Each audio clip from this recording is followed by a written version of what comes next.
ജിബ്രീൽ അലൈഹി സ്വലാത്തു വസ്സലാം വന്ന് മുത്തനബി സല്ലല്ലാഹു അലൈഹി വസല്ലം തങ്ങളോട് ചോദിക്കുന്നുണ്ട്, നബിയെ, നിങ്ങളുടെ സ്വഹാബികളിൽ ബദറിൽ പങ്കെടുത്തവരും പങ്കെടുക്കാത്തവരും ഒക്കെ ഉണ്ടല്ലോ, ബദറിൽ പങ്കെടുത്തവരെ എങ്ങനെയാണ് നിങ്ങൾ കാണുന്നത്, പരിഗണിക്കുന്നത് എന്ന് ചോദിച്ചപ്പോ മുത്തനബി സല്ലല്ലാഹു അലൈഹി വസല്ലം തങ്ങൾ മറുപടി പറഞ്ഞു, ഞങ്ങളുടെ കൂട്ടത്തിൽ, സ്വഹാബികളുടെ കൂട്ടത്തിൽ ഏറ്റവും ശ്രേഷ്ഠരായ ആളുകൾ എന്ന് പറയുന്നത് അതിൽ ബദറിൽ പങ്കെടുത്ത സ്വഹാബികളാണ്. ഹബീബ് റസൂലുള്ളാഹി സ്വല്ലല്ലാഹു അലൈഹി വസല്ലം.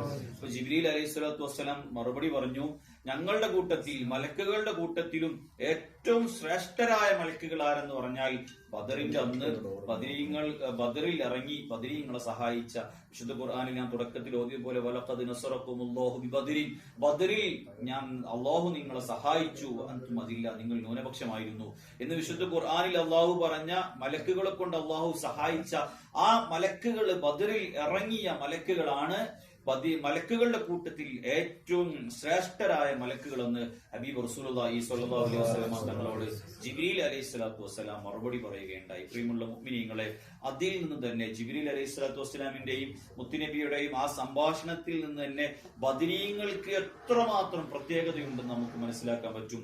ബദർ യുദ്ധം ഇങ്ങനെ നടക്കുന്ന സമയം ആദ്യമായിട്ട് ബദറിൽ നിന്ന് മരണപ്പെട്ടു പോകുന്നത്, ഷഹീദായി പോകുന്നത് ഹാരിസ ബിൻ സുറാഖ റളിയല്ലാഹു അൻഹു ആണ്.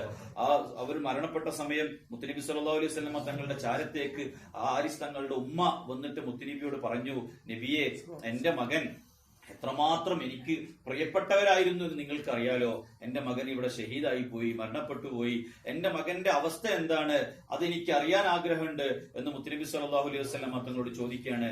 എന്റെ ആ സ്വർഗങ്ങളിൽ ഏറ്റവും ഉന്നതമായ സ്വർഗം എന്ന് പറയുന്നത് അത് ഫിർദൗസ് എന്ന പേരിലുള്ള സ്വർഗമാണ്.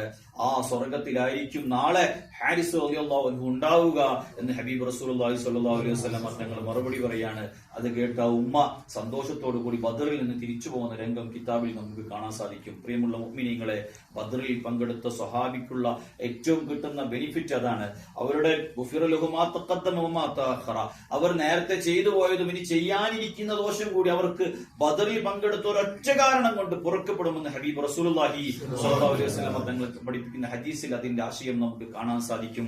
ഒരിക്കൽ നബി സല്ലല്ലാഹു അലൈഹി വസല്ലം തങ്ങളും സംഘവും മദീനയിൽ താമസിക്കുന്ന സമയം മക്കയിലേക്ക് തിരിച്ചുപോയിട്ട് അവിടുത്തെ ശത്രുക്കളെ നേരിടാനുള്ള പ്ലാനുകൾ തയ്യാറാക്കുന്ന സമയം അവർ ഇവിടെ നിന്ന് മദീനയിൽ നിന്ന് മക്കയിലേക്ക് തിരിച്ചു വരുന്നുണ്ട് എന്നുള്ള വാർത്ത എങ്ങനെയോ ഇവിടുന്ന് അങ്ങോട്ട് ചോർന്നു പോവുകയാണ്. നമ്മുടെ ബദറിൽ